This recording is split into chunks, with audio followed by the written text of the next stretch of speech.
مشکل منزل، اور یہی منزل جو ہے آپ کو محفوظ کرنا ہے، کیسٹ میں بھی اور اپنے ذہنوں میں بھی اور بچوں کو بھی۔ دانشور کہتا ہے اتنے ذہین تھے اس لیے کہ مغز جہان شیعہ تھے۔ اس لیے آج تک کسی مسلمان نے یہ بات نہ سوچی جو اس نے سوچی۔ وہ کہتا ہے امام اس منزل پر تھے کہ امامت کا سلسلہ آدھوات پر تھا۔ ارے بھائی کوئی جملہ ضائع نہیں جانا چاہیے، اس لیے کہ چھٹے سے پہلے 5 گزر چکے تھے اور 4 کو آنا تھا اور 12ویں پہ سلسلے کو رکنا تھا۔ اس لیے سب سے زیادہ ذمہ داری اس امام کی تھی کہ ایک طرف اس کا ماضی تھا، ایک طرف مستقبل تھا،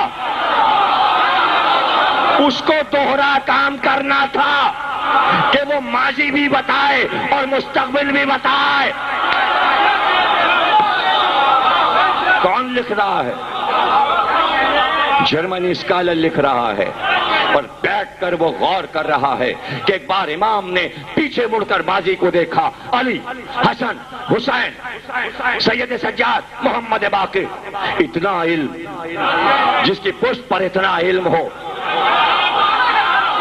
اور ابھی آنے والی نسلوں میں علم ہی علم، تو صلب میں بھی علم لیے ہے، اور صلب پر جو سایہ ہے وہ بھی علم کا ہے، اس میں نبی کا بھی علم ہے، علی کا بھی، حسن، حسین، 5ویں امام، 4تھے امام، اور آگے جانا ہے۔ اور سامنے ہے اتنی بڑی قوم، اس قوم کو یہ بھی بتانا ہے میرے اجداد کیا کہہ گئے، اس قوم کو یہ بھی بتانا ہے میرے بعد آنے والوں کو کیا کرنا ہے۔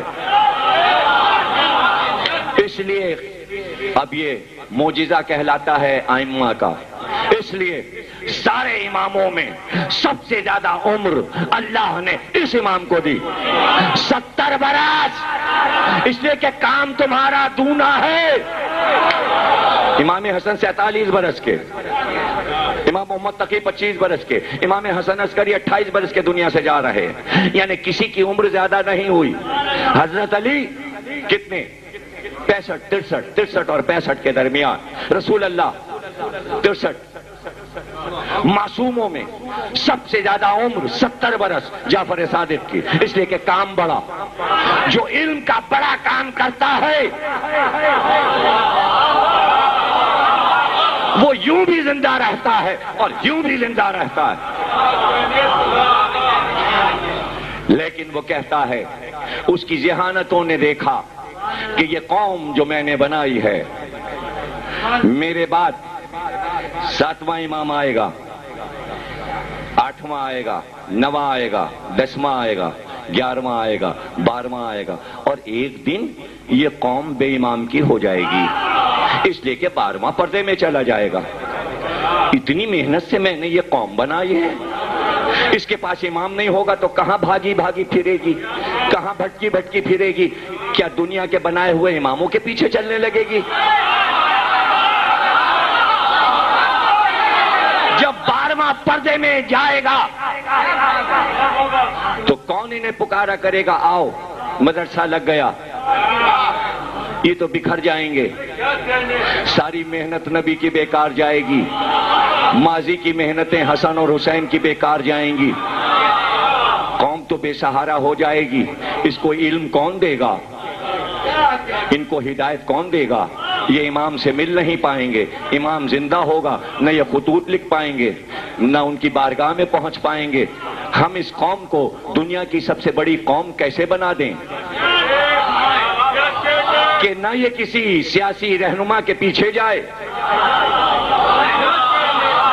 نہ شیطان اسے اغوا کر کے لے جائے، نہ یہ شیطانی فکر پہ چل پائیں، ان میں آپس میں محبت بھی رہے، دوستیاں بھی رہیں، سب ایک دوسرے کو جانے بھی، چہرے بھی پہچانے، ایک جگہ جمع بھی ہو جائیں، اور جب جمع ہو جائیں تو یہ بھی نہ پتا چلے اس میں امیر کون ہے، غریب کون ہے، سید کون ہے، شیخ کون ہے، کچھ بھی پتہ نہ چلے، بس یہ لگے کہ سب ایک ہے، چہروں سے پتہ لگے ایک ہے، لیکن جمع کیسے کیا جائے؟ اس لیے امام نے طے کیا کہ ہم ایک ثقافت بناتے ہیں، اس ثقافت کے حصار میں ان کو بٹھاتے ہیں اور ان کے حوالے ایک تمدن کرتے ہیں۔ یہ ہمارا بنایا تمدن ہے، جب تک تمہارے ہاتھ میں رہے گا کوئی تمہیں بہکا نہ سکے گا، اپنی طرف لے جا نہ سکے گا، سیاست میں نہیں لے جا سکتا۔ ثقافت بنا کر، تہذیب بنا کر اس کا نام رکھا عزاداری۔ عزاداری حسین، یہ انگریز لکھ رہا ہے، جرمنی لکھ رہا ہے تمہاری عزاداری کو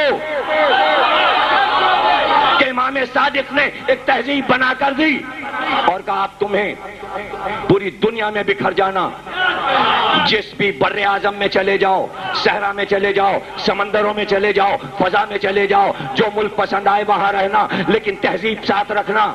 تہذیب ساتھ رکھو گے تو تمہیں پتہ نہیں لگانا پڑے گا کون کہاں رہ رہا ہے، پتے نہیں ڈھونڈنا پڑیں گے، خط نہیں لکھنے پڑیں گے، دعوت نامہ نہیں، بس اعلان کرنا کہ علم بلند ہو گیا، لوگ علم دیکھ کے آ جائیں گے۔ جیسے ہی علم بلند ہوگا عباس کا، گھروں سے لوگ نکل پڑیں گے، علم کے پیچھے پیچھے، علم تمہارا رہنما۔ اب جلوس نکال لینا، تمہارے جلوس کا کوئی مقابلہ نہیں کر سکتا، آگے علم چلے گا، پیچھے مجلس۔